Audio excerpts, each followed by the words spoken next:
안녕하세요. 저는 30대 여자입니다. 참 저한테 기가 막힌 일이 있어서 이렇게 사연을 올리게 되었습니다. 이 채널을 보시는 분들이 많다고 해서 제 이야기가 널리 퍼져서 저와 같은 일을 당하는 사람이 없었으면 하는 마음에 솜씨 없는 글을 써봅니다. 저는 어렸을 때부터 하고 싶은 거, 갖고 싶은 건 모두 다 가질 수 있는 그런 아이였습니다. 집안의 재력이 어마어마했어요. 어디서부터 시작된 재력인지는 모르겠지만 선조 때부터 땅을 사뒀고 건물을 올렸고 지금은 그 땅값과 건물값이 엄청나게 올라서 별다른 노력 없이 재산을 불린 그런 집안입니다. 거기다가 저는 형제 자매도 없는 외동딸이었어요. 저희 부모님께서 저를 얼마나 금지옥엽 귀하게 키우셨겠어요. 그래서 그런지 철도 좀 없고 돈도 물 쓰듯이 쓰는 그런 경향이 있었죠. 저희 부모님은 제가 결혼하는 것도 싫어하셨어요. 하나뿐인 딸 오래오래 함께 살고 싶다고 그렇게 노래를 부르셨죠. 저도 돈 쓰는 맛에 노는 걸 좋아해서 결혼이라는 걸 그렇게 깊게 생각해 본 적도 없었고요. 부모님은 제가 혹여라도 마음이 바뀔까 연애하는 것도 상당히 싫어하셨습니다. 그런데 어떻게 연애를 안 하고 살 수 있겠어요? 저한테는 남자친구가 당연히 있었습니다. 돈도 많고 얼굴도 야금야금 각종 시술을 했던 터라 스스로 꽤 예쁘다고 자부할 수 있었어요.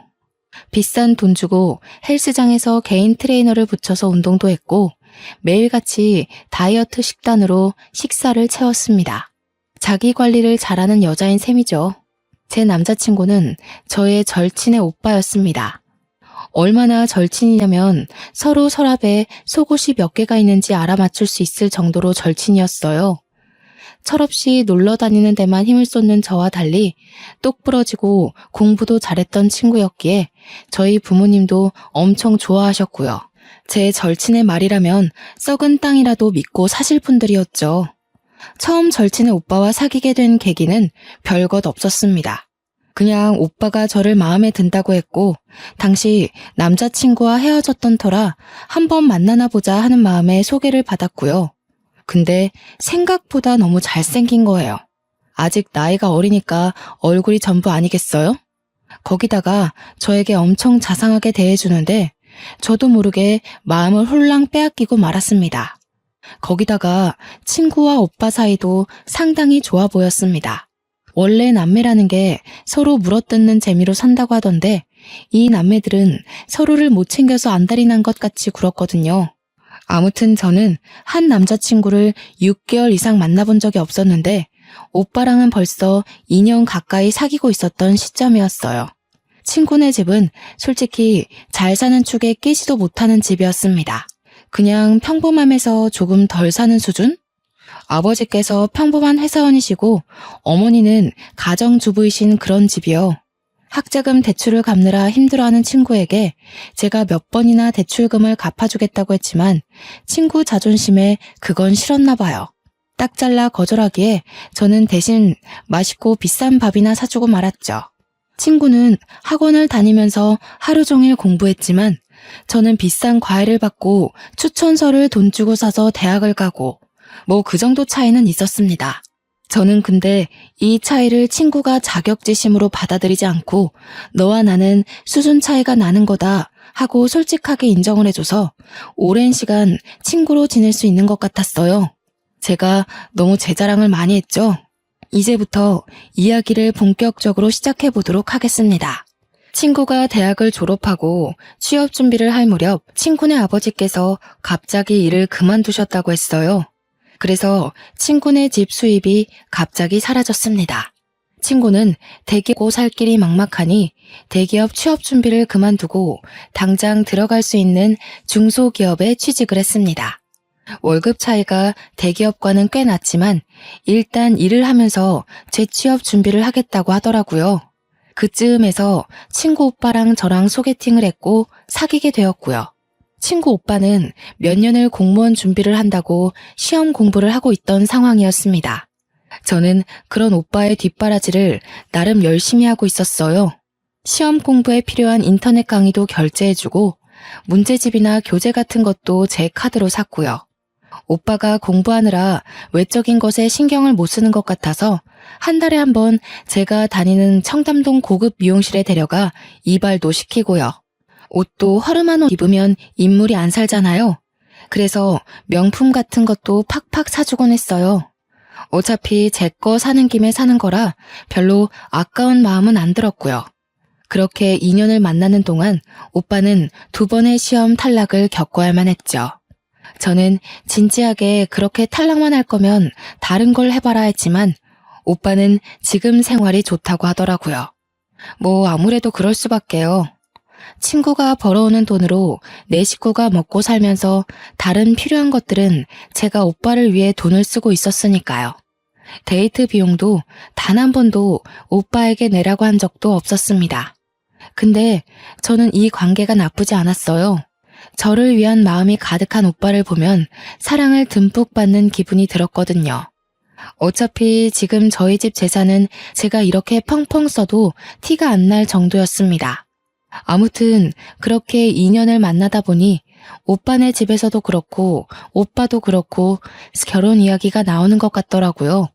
프로포즈를 받긴 했는데 제가 꿈꿔왔던 노을 지는 석양을 바라보며 티파니 반지를 받는 게 아니라 고작 모텔 방을 풍선으로 꾸며놓고 결혼해줄래? 들은 게 끝이었어요. 그래도 뭐 저를 위해 큰돈 썼다면서 어디서 샀을지 모르는 다이아 반지도 들고 오긴 했더라고요. 뭐 3부쯤 되려나? 손가락에 끼우면 티도 안 날 것 같았지만 멋쩍어하는 그 모습이 귀여워서 받아주었습니다. 그래도 2년 동안 연애하면서 참 행복했었거든요. 그 마음이 고스란히 느껴지면서 뭐랄까 기대했던 프로포즈와는 전혀 달랐지만 마음을 뭉클하게 만드는 그런 게 있었어요. 저는 집에 와서도 프로포즈를 받았다고 이야기하면서 반지 자랑을 했어요. 축하한다는 어머니와 달리 아버지는 상당히 뾰루퉁해 계셨습니다. 그 반지 알도 안 보이는데 그런 걸 받고 결혼을 하겠다고?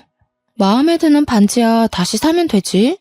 보니까 집안 수준 차이도 좀 나는 것 같고 딱히 직장도 없다던데 어떻게 살려고 그래? 어차피 아빠가 준 건물도 있고 지금 나 돈 쓰는 거에 문제 하나도 없잖아요. 나 결혼하면 설마 카드 뺏어가려고 그래요? 아니 그런 건 아니지만 그래도 좀 있는 집 아들이랑 결혼해야 나중에도 잘 먹고 잘 살고 하지 않겠냐 이거지. 저는 제가 결혼 이야기를 꺼내자마자 괜히 심통을 부리는 아버지가 너무 좋았어요. 엄청나게 서운하다고 나중에 저를 붙잡고 이야기하셨지만 결혼이라는 것에 한번 빠지기 시작하니까 불도저가 되어버리더라고요. 그래서 저는 더 이상 반대는 하지 말아달라고 이야기하고 결혼 준비에 돌입했죠. 제가 다른 건 몰라도 우리 주위 울리진 않겠습니다. 무슨 일이 있어도 사랑해주고 아껴주겠습니다. 허락해주셔서 감사합니다. 오빠는 저희 집에 와서 몇 번이고 인사를 드렸고 그때마다 아버지의 마음도 누그러지는 것 같았습니다. 하지만 그러면서도 꽤나 서운하신 마음을 드러내고 싶으셨는지 오빠를 향해서 한마디 하시더라고요. 내가 다른 건 다 양보해도 올해 안에 결혼하는 건 양보 못해. 내년 5월에 하도록 해. 내년 5월까지는 1년 정도 남은 상황이었습니다. 오빠는 올해 안에 꼭 하고 싶다고 했지만 저도 사실 긴박하게 준비하고 싶지는 않았기 때문에 아버지 말에 찬성을 했죠. 그러면서도 아버지는 저에게 언제라도 그만두고 싶으면 쿨하게 그만두라면서 이야기해 주셨어요. 결혼은 하겠다고 마음먹고 준비를 시작하면 파혼하고 싶을 때 용기가 안 생기는 법이라고 하시면서요. 언제든 부당한 대우를 받으면 참지 말라고 제 편을 들어주시더라고요. 그게 너무 감사했습니다. 그렇게 차근차근 결혼 준비를 시작했습니다. 저희 집에도 오빠가 인사를 왔으니 저도 인사를 드리러 갔습니다. 최대한 단정하게 보이는 명품 투피스를 입고 머리도 미용실에 들러서 드라이까지 하고 갔죠. 친구네 집은 처음 가보는 거라 솔직히 좀 기대가 되기도 했습니다. 그런데 제 예상보다 더 가정 환경이 좋지 않더라고요. 군데군데 곰팡이 쓸어있는 벽지에 방은 그래도 3개가 있었지만 오빠가 사용하는 방은 정말 작아서 옷방으로 사용해야 할 것 같은 방이었어요. 오빠는 저에게 침대 하나만 있으면 되지 다른 건 필요 없어서 이 방을 선택했다고 하더라고요. 저는 그때 참 우애 좋은 남매라는 걸 다시 한번 느꼈습니다. 오빠가 더 큰 방을 사용할 수 있었음에도 동생을 위해 양보한 거니까요. 인사를 드리러 간 날 친구는 야근을 해야 된다고 저에게 미리 연락을 해주었어요. 집에 가서 인사 잘 드리라면서 화이팅이라고 문자도 보내주었고요. 은근 제 편을 들어줄 친구가 없으니 긴장이 되긴 하더라고요. 미리 준비해온 한우 세트를 사들고 방문을 하니 어머니께서 저를 반갑게 맞아주셨습니다. 아니, 뭘 이런 걸 다 사왔어. 인사를 드리러 오는데 빈손으로 올 수 없죠. 안 그래도 매번 명절마다 우리 딸 통해서 선물 보내줘서 고마워. 배고프지? 어서 밥 먹자. 저는 밥 먹자는 말에 좁디 좁은 식탁에 앉았는데 깜짝 놀라고 말았습니다. 저희 집에 오빠가 인사를 드리러 왔을 때는 가정부 어머니께서 상다리가 부러질 정도로 사내 진미를 다 모아서 음식을 차려주셨었거든요. 그런데 식탁에 올라와 있는 음식이 고작 김치찌개와 나물 반찬, 김 같은 게 전부였습니다. 간만에 요리하려니까 삭신이 쑤시더라. 설거지는 우리가 할 테니까 밥 먹고 좀 쉬어. 저는 오빠의 말에 2번 놀랐고요. 아무리 그래도 집에 결혼을 위해 인사를 드리러 온 손님인데 설거지라뇨. 저는 집에서도 설거지를 해본 적이 없습니다. 입주 가정부 아주머니께서 야식까지 꼬박꼬박 챙겨주시니까요.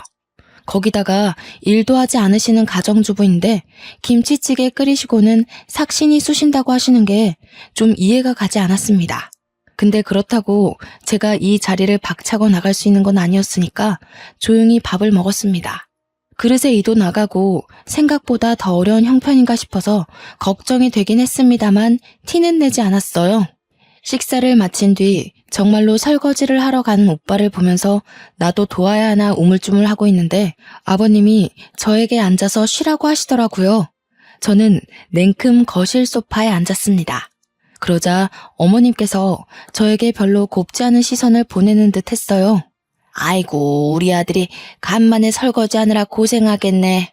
저에게 설거지를 하라는 의미인가 싶었지만 아버님께서 기침을 하자 어머님의 볼멘 소리가 줄어들었습니다.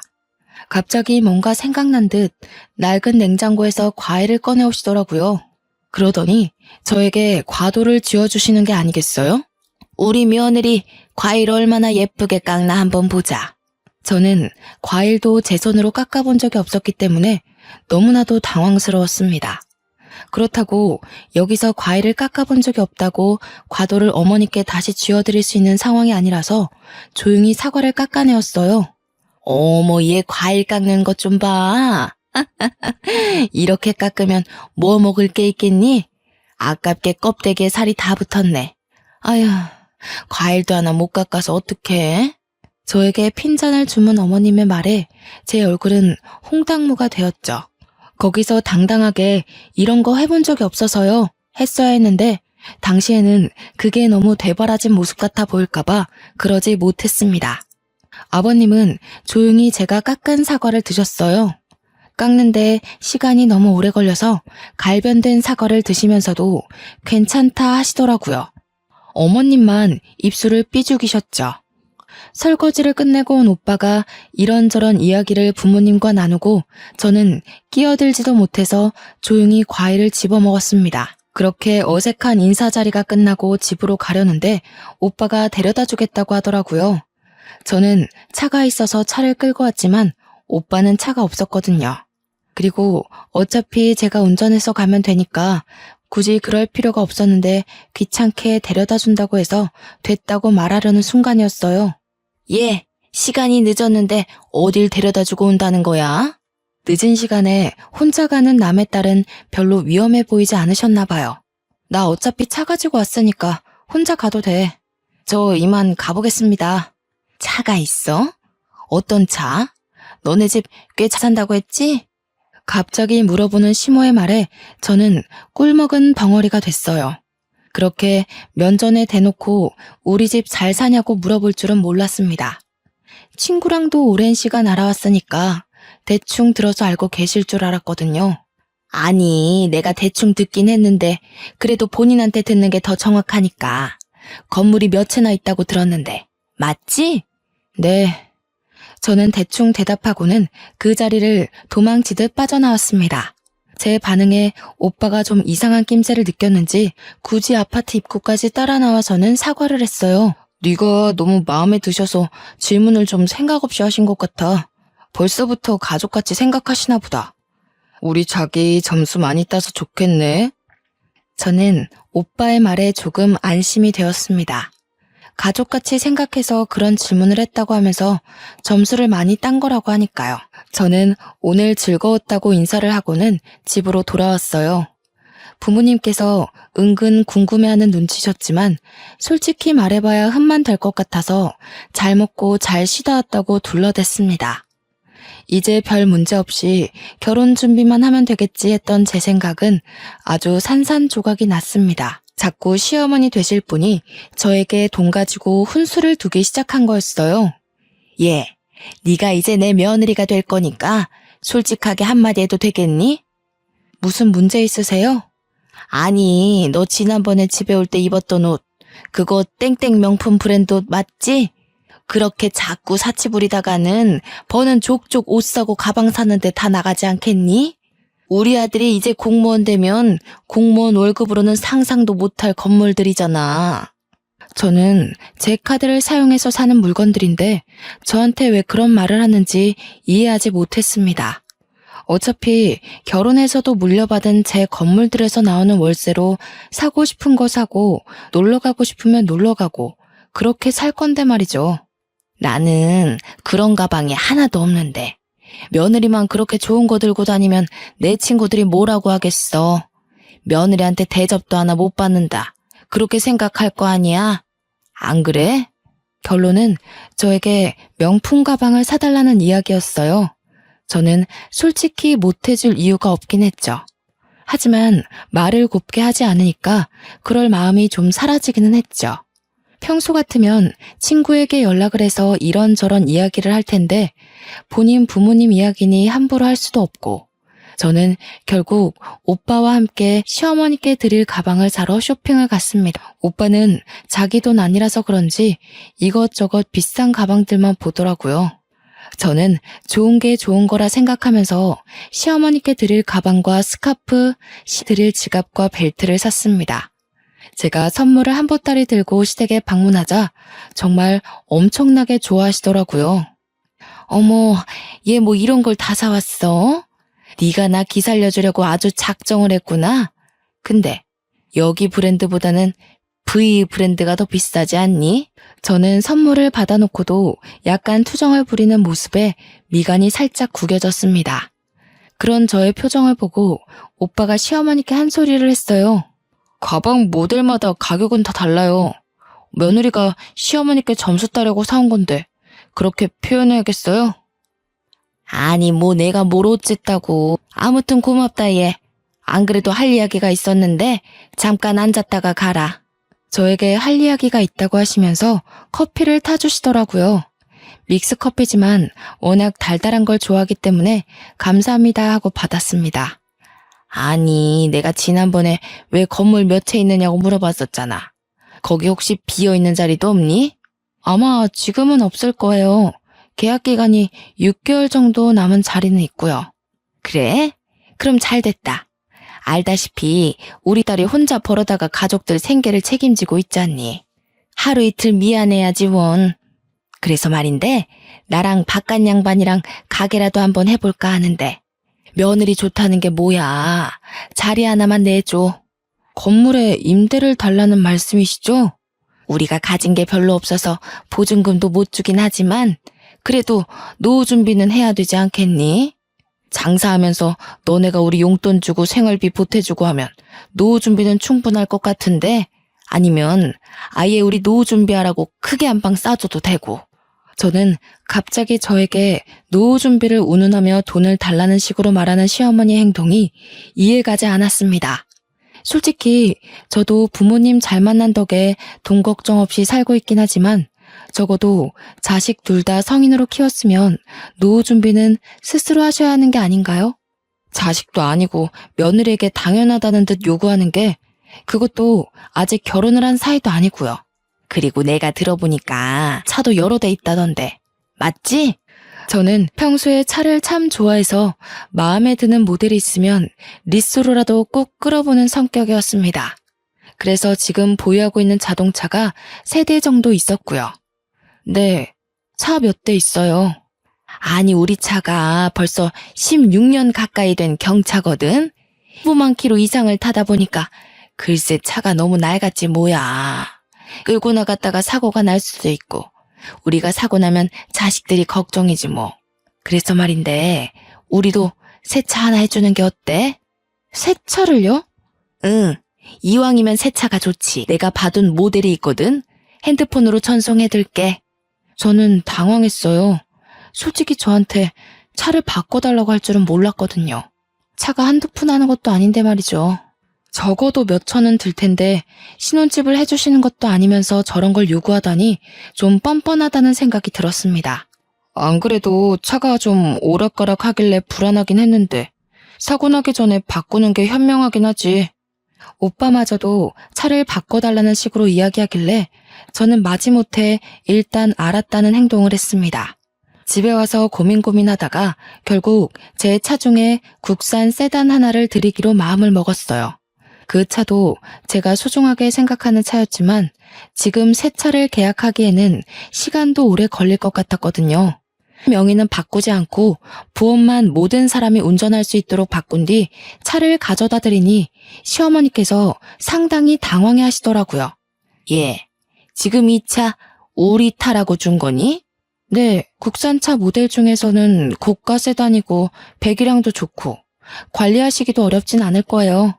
보험도 제가 받고 나서 바로 타시면 돼요. 시어머니는 알겠다고 하시고는 집으로 획 들어가 버리셨어요. 아무리 그래도 차 한 잔 먹고 가라는 소리도 없이 그러셔서 조금 서운했습니다. 일단 차도 해드렸겠다. 이제 혼수만 제대로 준비하면 되려나 싶었습니다. 근데 문제는 거기서 끝나지 않았습니다. 신혼집을 제대로 정하지 못한 거예요. 저는 오빠에게 넌지시 신혼집에 대해서 물어보았습니다. 우리 집은 어디로 해주신대? 그게 무슨 소리야? 집으로 해주셔? 혼수는 내가 다 해갈 거고 차도 드렸잖아. 원하시는 명품들도 싹 선물로 드렸으니까 집은 해주셔야지. 우리 부모님이 그러시던데? 와, 진짜 있는 사람들이 더하다고 하더니 너무한 거 아니야? 우리 부모님 집 봤지? 노후 준비도 제대로 못 하신 거. 그러는 와중에 집까지 해달라는 건 좀 너무하지 않아? 그러면 집까지 나보고 하라는 이야기야? 지금 너도 돈 가지고 유세 떠는 거야? 솔직히 나는 우리 사이에 돈 문제로 이렇게 싸움이 난 적 없어서 이 상황이 너무 지치네. 당연히 집은 너희 집에서 해주는 줄 알았어. 그러면서 어깨를 축 늘리는 오빠의 모습에 저는 미안한 마음이 조금 들었어요. 오빠의 말 맞다나 제가 훨씬 잘 살고 있으니 사랑만 있다면 누가 집을 해오는 게 문제가 될까요? 어차피 명의도 제 명의로 두면 되는 것인데 제가 너무 스트레스를 받아서 오빠에게 인색하게 군 것 같았습니다. 저는 알겠다고 하고 부모님께 이 이야기를 전했어요. 그러자 아버지께서 상당히 불편해하셨습니다. 아무리 집에 돈이 없어도 그렇지. 이것저것 다 요구하는 것도 모자라서 집까지 해달라고? 어차피 제가 살고 있는 집도 평수 넉넉해서 신혼집으로 꾸미기에 나쁘지 않을 것 같고요. 기운 집안에 시집 보내는 것도 속이 터지겠는데 그래도 네가 그렇게 좋다고 하니 내가 어찌 반대를 하겠니? 속상해 하시면서도 아버지는 제 편을 들어주셨습니다. 저는 그래서 일단 침대나 가구를 바꾸기로 결정하고 오빠와 함께 혼수를 보러 다녔어요. 결혼식까지는 6개월 정도 남아있는 상태였기 때문에 일단 신혼집부터 새로 꾸미기로 결정했지요. 가구를 보고 살림을 보러 다니니 또 신이 나더라고요. 항상 새 물건을 구입할 때는 기분이 좋잖아요. 세탁기도 바꾸고 냉장고도 좀 더 큰 걸로 바꾸기로 결정하고는 혼수를 보고 있는데 시어머니께서 찾아오셨습니다. 예, 가전이나 혼수 볼 때는 어른들이랑 함께 다니는 거야. 저는 신이 나서 백화점 가전 매장을 쭉 훑었습니다. 냉장고랑 김치 냉장고를 한창 보고 있는데 시어머니께서 냉장고를 막 어루만지면서 저에게 말씀하시더라고요. 이 냉장고 엄청 좋아 보이지? 네. 근데 너무 커서 신혼 살림에는 어울리지 않을 것 같아요. 누가 신혼집 말하니? 우리 집 말이야. 냉장고 바꾸시려고요? 여러 개 사면 좀 싸게 안 해주겠니? 너 신혼 가구 바꾸는 김에 우리 집 냉장고도 좀 바꿔주렴. 저는 거기서 우뚝 멈춰서서 오빠를 바라보았습니다. 그러자 오빠 입에서 나온 말이 가관이었어요. 차도 있던 거 줬으니까 돈 아꼈잖아. 냉장고 하나 바꿔드려도 괜찮을 것 같지 않아? 차값 생각하면 훨씬 싸게 먹히는 장사 같은데. 그래. 너 외제차도 2대나 있다면서 굳이 우리한테 국산차 준 거 아니니? 굳었으니까 그걸로 냉장고나 한 대 사줘라. 이 김치 냉장고랑 세트인가 본데? 저는 냉장고에 흠뻑 빠진 시어머니를 두고 오빠를 잡아채서 구석진 곳으로 갔습니다. 해도 너무하지 않아?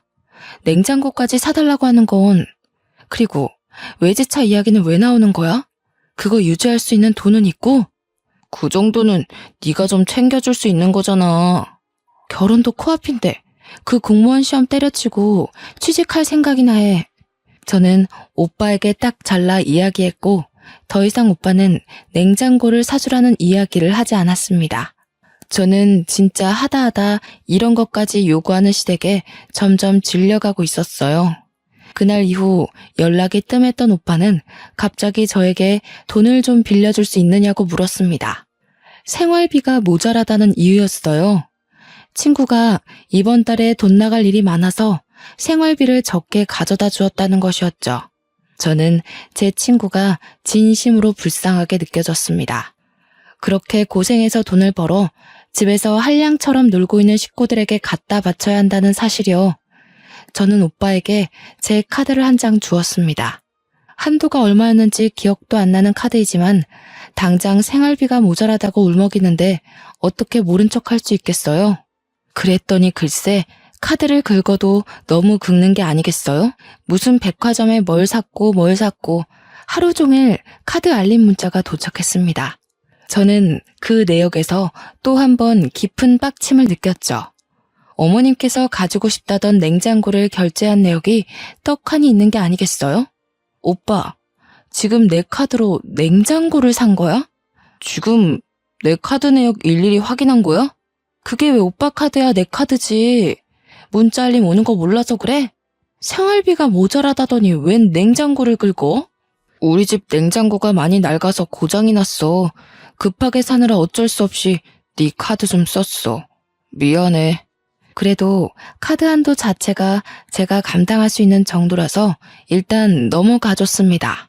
그런데 제가 진짜 제일 열받는 일은 그 다음에 벌어졌어요.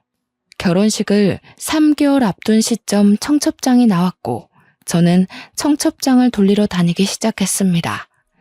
저희 부모님께서도 슬슬 지인분들께 청첩장을 나눠주겠다고 하셨고요. 드디어 결혼하는구나 싶어서 마음이 두근두근 거릴 때 시어머니께서 전화를 하셨어요. 예, 바쁘니? 무슨 일이세요? 아니, 내가 이용한 점집에 갔는데 네가 남자가 많아 보인다고 하지 뭐야? 너 사주 좀 불러봐라. 내가 제대로 점 한번 쳐야겠다. 아니다. 그러지 말고 안 바쁘면 나와. 나랑 우리 도령님 만나러 가게. 어머님, 저 천주교 신자라서 사주 같은 거 안 봐요. 지금 벌써부터 내 말을 안 듣는 거야? 내 말이 우스워? 종교적인 문제잖아요. 저는 독실한 천주교 신자라고요. 절대로 사주만큼은 보지 않습니다. 너 찔리는 게 있어서 그러는 거 아니야? 내가 이야기 들어보니까 속옷도 맨날 야시러운 것만 입는다고 하던데. 그런 것도 결혼하기 전에 다 정리해. 분명 도령님께서 너 남자 많아 보인다고 했었다고. 그게 다 그런 데서 보이는 거 아니겠니? 아니 무슨 도령님이 제 속옷을 본 것도 아니면서 저런 식으로 저를 음해하는 게 너무 어이가 없었습니다. 가뜩이나 냉장고 사건 이후에 시어머니와 연락을 자제하고 있었는데 저한테 남자가 많아 보이네 어쩌네 하면서 예의 없게 행동하시니까 더 싫더라고요. 점점 전화에 대고 잔소리하는 것도 질려가서 휴대폰을 슬쩍 귀에서 떼고 딴짓을 하고 있는데 선을 넘으시더라고요. 내가 우리 딸한테 들으니까 너 한 남자를 오래 못 만난다고 하더라. 나중에 바람이라도 피면 위자료 아주 단단히 준비할 거야. 알겠어? 저는 기가 막히고 코가 막혔습니다. 제 절친이 그런 소리를 했다는 것도 믿기지 않는 일인데 위자료 이야기를 꺼내는 거 정상일까요? 저는 청첩장을 모조리 찢어버리고 싶었습니다. 지금까지 제가 해간 것만 해도 얼마인지 가늠이 되시나요? 무려 가진 명품들에 차도 한 대 들였고 신혼집도 제 명의의 집에서 시작하기로 한 마당에 거기에 냉장고까지. 오빠는 그 와중에도 뭘 하고 다니는지 제 카드로 사치를 부리는데 여념이 없었습니다. 저는 더 이상 참을 수 없었습니다. 일단 시작이 절친의 말에서 비롯된 거라고 하시니 저는 제 친구에게 전화를 걸었습니다. 껏 지친 목소리로 저의 전화를 받더라고요. 너 도대체 집에다가 무슨 소리를 하고 다닌 거야? 내가 무슨 소리를 어떻게 하고 다녔다는 거야? 뭔데 다짜고짜. 어머님께서 내가 무슨 야한 속옷을 입는다는 둥, 한 남자를 오래 못 만난다는데 바람 피면 위자료 두둑하게 준비하라는 둥, 이게 다 무슨 소리냐고. 나도 처음 듣는 소리야. 그게 말이 돼? 어머님께서 너한테 들었다고 이미 다 말씀하셨어. 친구는 한참 동안 말이 없다가 한숨을 푹 내쉬더라고요. 그렇게 입 조심하라고 했는데 내가. 그래, 뭐 틀린 말도 아니잖아. 너 여태 연애했던 사람들 6개월 이상 만난 거 본 적 없고 속옷도 야한 거만 입는 거 내가 모르겠어? 오히려 당당하게 나오니까 제 말문이 턱 막히더라고요. 내가 그거 다 알면서도 우리 오빠 소개시켜준 거야. 그러니까 나한테 잘해.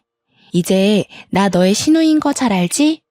인터넷 카페 글만 봐도 신우이한테 밑보였다가 당하는 사람이 얼마나 많은데. 내가 왜 너한테 잘해야 되니? 사람 기분 나쁘게 만들지 마. 시집살이 제대로 당하고 싶어서 그래?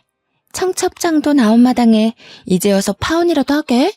파혼하면 너네 부모님 얼굴에 먹칠하는 거라는 거 몰라서 그래? 저는 제 절친이 왜 저한테 이렇게 날카롭게 구는지 이해를 할 수가 없었습니다. 서로의 단짝이고 영혼까지 나눴다고 생각했던 친구였는데 저 이렇게 나를 세우니 서운해서 눈물이 나오더라고요.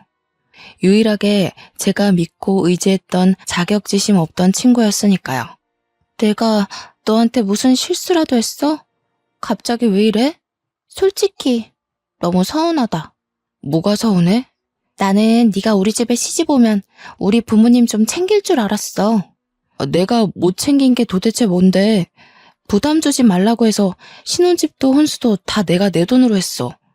너희 집 냉장고도 내 돈으로 바꾼 거고 차도 들였어. 그것뿐이야? 원하시는 명품들도 다 사다 바쳤는데 내가 뭘 안 챙겼다는 거야? 너 남는 건물 거기에 우리 부모님 가게는 왜 쏙 빼먹어? 우리 부모님 6개월 남은 그 자리에 가게 들어간다고 얼마나 좋아하셨었는데. 거기 연장 계약했다며? 거기는 이미 오랜 시간 있던 자리라서 어쩔 수 없이 연장한 거지. 그리고 내 건물 내가 알아서 사용하겠다는데 왜 네가 나한테 화를 내? 내가 좀 알아봤어. 너 가진 건물들 중에 강남에 A타워 있지? A타워는 제가 가진 건물 중에 가장 비싼 건물이었어요. 한 달에 들어오는 월세만 해도 어마어마했습니다. 그 건물 월세가 워낙 비싸기도 하고 장사가 조금만 안 돼도 빛나기 딱 좋은 곳이라 웬만한 체인점 아니고서야 입주할 엄두를 못 내는 곳이었습니다. 그런데 그 건물을 딱 이야기하지 않겠어요? 거기 1층 전체를 우리 부모님 가게 내드리는 게 좋을 것 같아. 우리는 월세만 2천인 자리였습니다. 지금 보증금도 한 푼도 안 내면서 월세 2천짜리 자리를 그냥 달라는 것이었습니다. 저는 처음으로 제 절친에 대한 부정적인 생각들이 머릿속을 헤집었습니다. 그동안 친하게 지냈던 게 다 이런 큰 그림을 위한 건 아니었을까? 나에게 오빠를 소개시켜준 의도가 다 내 재산을 노리고 한 짓은 아니었을까? 그렇게 생각하고 나니 저에 대한 자격지심이 없었던 것까지 한방에 이해가 되더라고요. 어차피 천천히 그렇게 빼먹을 생각이었다면요. 그 자리는 월세만 2천인 자리야. 그러지 말고 경기도 외곽에 있는 상가 건물 1층이 비어있어. 위에 층을 집처럼 쓸 수 있고. 어차피 시부모님 사시는 아파트도 너무 낡았던데 거기로 들어가시면 딱일 것 같네. 경기도 외곽이라고 했니? 너 지금 우리 부모님을 무시하는 거야? 무슨 가게를 하실 거라는데? 내 강남 건물 웬만한 체인점도 못 버티는 그런 곳이야. 그렇게 큰 자리에 어떤 가게를 내실 거냐고. 당장 직원들 월급은 어떻게 할 건데. 그 큰 자리를 단 둘이서 운영하시겠다고? 너 돈 많잖아. 네가 당연히 도와주면 되는 거 아니야? 무슨 가게를 할지는 앞으로 천천히 정하면 되지. 저는 할 말 없다고 하고는 전화를 뚝 끊어버렸습니다. 뒤로 친구가 저에게 두어 번 더 전화를 걸었지만 저는 무시했고요. 이 정도면 저도 파혼할 명분이 충분하다는 생각이 들었습니다. 마음을 다시 한번 다잡았어요. 절대 그 어떤 것에도 흔들리지 않고 이대로 파혼하겠다고 마음을 먹었습니다. 저는 행동에 바로 옮기기로 했어요. 아버지께 전화를 드려서 청첩장을 돌리지 말아달라고 했습니다. 이미 친한 몇몇 지인분께 돌린 것을 알고는 있지만 지금이라도 늦지 않았다고 생각했어요. 아버지는 왜 그러느냐고 물어보셨고 저는 그동안 있었던 일을 쭉 나열했습니다. 그리고는 아버지 말대로 파혼하겠다고 말씀을 드렸어요. 한참 동안 말이 없던 아버지께서 집으로 오라고 하셨고 저는 호되게 혼날 각오를 한 뒤 집에 갔습니다. 그러자 아버지와 어머니께서 저를 위해 따끈한 밥상을 차려두셨더라고요. 그동안 고생했다면서 얼마나 마음이 힘들었을지 상상조차 안 된다고 하시면서 밥 먹자고 하셨어요. 저는 뜨끈한 쌀밥을 목구멍에 밀어넣으면서 눈물을 흘렸습니다. 그 뒤에 휴대폰을 확인하니 오빠와 시부모님에게도 여러 통 전화가 와 있더라고요. 저는 일단 오빠를 제외한 모든 사람을 수신 거부 처리해 두었습니다. 물론 제 절친도 함께요. 그리고는 오빠에게 전화를 걸었습니다. 왜 이제서야 연락이 돼? 지금 뭐 하는 짓이야? 할 말이 뭔데? 나도 마침 할 말 있어. 먼저 말해. 오늘 내 동생이랑 통화했다며. 이야기 다 들었어. 아무리 강남 건물이 아깝다고 해도 우리 부모님한테 어떻게 경기도 외곽으로 가라고 할 수 있어? 그리고 다른 건물에서도 월세 많이 받으면서 고작 2천 가지고 쪼잔하게 굴 거야? 저는 기분이 확 상했습니다. 그동안 제가 참아준 것들을 생각도 안 하고 고작 2천 가지고 쪼잔하게라뇨. 저도 좋은 소리가 나가지 않더라고요. 우리 파혼하자. 뭐? 너 지금 결혼 애들 장난이야? 파혼이라니. 우리 만나서 이야기해. 오빠는 제 파혼 통보에 적잖이 당황한 것 같았습니다. 결국 카페에서 만나기로 약속을 잡았습니다. 웃기게도 제가 카페에 가니 시댁 식구들이 전부 다 나와 있더라고요. 너 지금 뻔뻔하게 파혼이라고 했니? 내가 이럴 줄 알았어. 남자 생겼지 너. 아줌마, 막말하지 마시고요. 파혼할 거니까 그런 줄 아세요.